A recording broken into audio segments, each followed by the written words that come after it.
ಸಂವಿಧಾನಕ್ಕೆ ಮೊದಲನೇ ತಿದ್ದುಪಡಿ ಮಾಡಿದವರು ಯಾರು ಅಂತಂದ್ರೆ ಜವಾಹರ್ಲಾಲ್ ನೆಹರು. ಆ ತಿದ್ದುಪಡಿ ಏನು ಅಂತಂದ್ರೆ ಅಭಿವ್ಯಕ್ತಿ ಸ್ವಾತಂತ್ರ್ಯವನ್ನ ನಿಯಂತ್ರಣ ಮಾಡಬೇಕು ಅನ್ನೋದು. ಮಾಧ್ಯಮಗಳು ಕಾಂಗ್ರೆಸ್ ಸರ್ಕಾರದ ವಿರುದ್ಧ, ನೆಹರು ವಿರುದ್ಧ ವಿಮರ್ಶೆ ಮಾಡ್ತಾ ಇದ್ರು, ಟೀಕೆ ಮಾಡ್ತಾ ಇದ್ರು. ಅದನ್ನ ನಿಯಂತ್ರಣ ಮಾಡಲಿಕ್ಕೆ ಅಭಿವ್ಯಕ್ತಿ ಸ್ವಾತಂತ್ರ್ಯಕ್ಕೆ ಮೊದಲನೇ ತಿದ್ದುಪಡಿ ತಂದು ಸಂವಿಧಾನಕ್ಕೆ ಅಪಚಾರ ಮಾಡಿದವರು, ಪ್ರಜಾಪ್ರಭುತ್ವಕ್ಕೆ ಅಪಚಾರ ಮಾಡಿದವರು ಕಾಂಗ್ರೆಸ್ನವರು. ಇನ್ನು ಎಮರ್ಜೆನ್ಸಿ ಪೀರಿಯಡ್ ಅಲ್ಲಂತೂ 38, 39, 40, 41, 42 5 ತಿದ್ದುಪಡಿಗಳನ್ನ ಮಾಡಿದ್ದಾರೆ. ಆ ತಿದ್ದುಪಡಿಗಳು ಕರಾಳ ತಿದ್ದುಪಡಿಗಳು.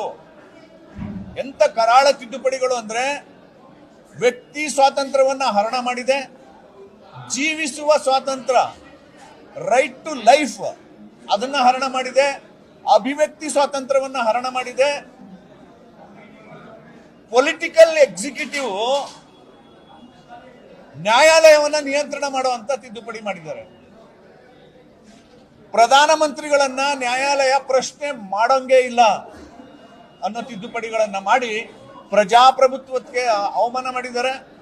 ಸಂವಿಧಾನವನ್ನ ಸಸ್ಪೆಂಡ್ ಮಾಡಿ ಅವಮಾನ ಮಾಡಿದ್ದಾರೆ.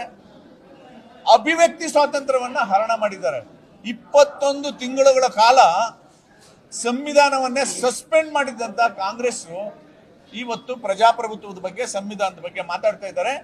ಇದಿಷ್ಟು ಸತ್ಯಗಳನ್ನ ಬಿಡಿಸಿ ಬಿಡಿಸಿ ಜನರ ಮುಂದೆ ಹೇಳ್ತಾ ಇದ್ದೀವಿ. ಈಗ 3ನೇ ಹಂತದ ಕಾರ್ಯಕ್ರಮಕ್ಕೆ ನಾವು ಬಂದಿದ್ದೀವಿ. ಅದೇನು ಅಂತಂದ್ರೆ ಜನವರಿ 26ಕ್ಕೆ ಒಂದು ಹಂತದ ಈ ಸಂವಿಧಾನ ಸನ್ಮಾನ ಅಭಿಯಾನ ಮುಕ್ತಾಯ ಆಗ್ತಾ ಇದೆ. ಅಷ್ಟರೊಳಗಡೆ ಜನವರಿ 25ನೇ ತಾರೀಕು ಒಳಗಡೆ ಭೀಮ ಸಂಗಮ ಅಂತ ಒಂದು ಕಾರ್ಯಕ್ರಮ ಮಾಡ್ತಾ ಇದ್ದೀವಿ. ನಮ್ಮ ಎಲ್ಲ ಶಾಸಕರು, ಸಂಸದರು, ವಿಧಾನ ಪರಿಷತ್ ಸದಸ್ಯರು ಇವರೆಲ್ಲರೂ ಇವ್ರ ಮನೆಯಲ್ಲಿ ಒಂದು ಭೀಮ ಸಂಗಮ ಮಾಡಬೇಕು. ಇವ್ರ ಮನೆಗೆ SC, ST, OBC ಬಂಧುಗಳನ್ನ ಕರೆದು ಅವ್ರನ್ನ ಗೌರವಿಸ್ಬೇಕು, ಸನ್ಮಾನ ಮಾಡಬೇಕು. ಅಲ್ಲಿ ಸಂವಿಧಾನಕ್ಕೆ ಗೌರವ ಕೊಟ್ಟಿದ್ದು ಯಾರು, ಸಂವಿಧಾನಕ್ಕೆ ಅವಮಾನ ಮಾಡಿದ್ದು ಯಾರು ಅಂತ ನಾವು ಜನರಿಗೆ ತಿಳಿಸುವಂತ ಕೆಲಸವನ್ನ ಮಾಡ್ತಾ ಇದ್ದೀವಿ. ಇದು ಮೊದಲನೇ ಕಾರ್ಯಕ್ರಮ. ಎರಡನೇದು ಜನವರಿ 26, ಪರ್ಟಿಕ್ಯುಲರ್ಲಿ ಜನವರಿ 26ನೇ ದಿನ ಪ್ರತಿ ಬೂತ್ನಲ್ಲಿ ಸಂವಿಧಾನದ ಪೀಠಿಕೆಯನ್ನ ಓದುವಂತ ಕಾರ್ಯಕ್ರಮ. ಜನವರಿ 26 ರಿಪಬ್ಲಿಕ್ ಡೇ, ಸಂವಿಧಾನ ಜಾರಿಯಾದ ದಿನ ಇದೆ. ಅದು ಅಧಿಕೃತವಾಗಿ ಸರ್ಕಾರಿ ಕಾರ್ಯಕ್ರಮ ಇದೆ. ಹಾಗಾಗಿ ಎಲ್ಲರೂ ಅದರಲ್ಲಿ ಭಾಗವಹಿಸೋದ್ರಿಂದ ಜನವರಿ 25ನೇ ನಾವು ಪ್ರತಿ ಬೂತ್ಗಳಲ್ಲಿ ಸಂವಿಧಾನದ ಪೀಠಿಕೆಯನ್ನ ಓದ್ತಕ್ಕಂಥದ್ದು, ಸಂವಿಧಾನಕ್ಕೆ ಯಾರು ಅಪಚಾರ ಮಾಡಿದ್ರು, ಸಂವಿಧಾನಕ್ಕೆ ಯಾರು ಗೌರವ ಕೊಟ್ಟರು ಅನ್ನೋ ವಿಚಾರವನ್ನ ಹೇಳುವಂತ ಕಾರ್ಯಕ್ರಮ.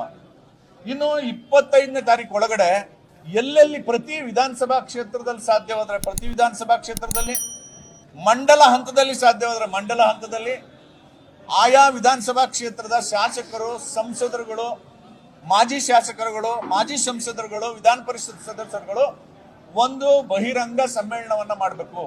ಆ ಬಹಿರಂಗ ಸಮ್ಮೇಳನವನ್ನ ಸಾಧ್ಯವಾದಷ್ಟು SC, STಗಳ ಜನನಿಬಿಡ ಪ್ರದೇಶದಲ್ಲಿ ಮಾಡಬೇಕು ಅಂತ ಈ 3 ತೀರ್ಮಾನಗಳನ್ನ ಮಾಡಿದ್ದೀವಿ. ಬಂಧುಗಳೇ, ಇದರ ಉದ್ದೇಶ ಏನು ಅಂದ್ರೆ ಸುಳ್ಳು ಊರೆಲ್ಲ ಸುತ್ತಾ ಇದೆಯಲ್ಲ, ಸತ್ಯ ಮನೆಯಿಂದ ಆಚೆ ಬಂದು ಇವತ್ತು ಜನರ ಮುಂದೆ ಹೇಳಲಿಕ್ಕೆ ಹಾಕೊಂಡಿರ್ತಕ್ಕಂಥ ಅಭಿಯಾನ.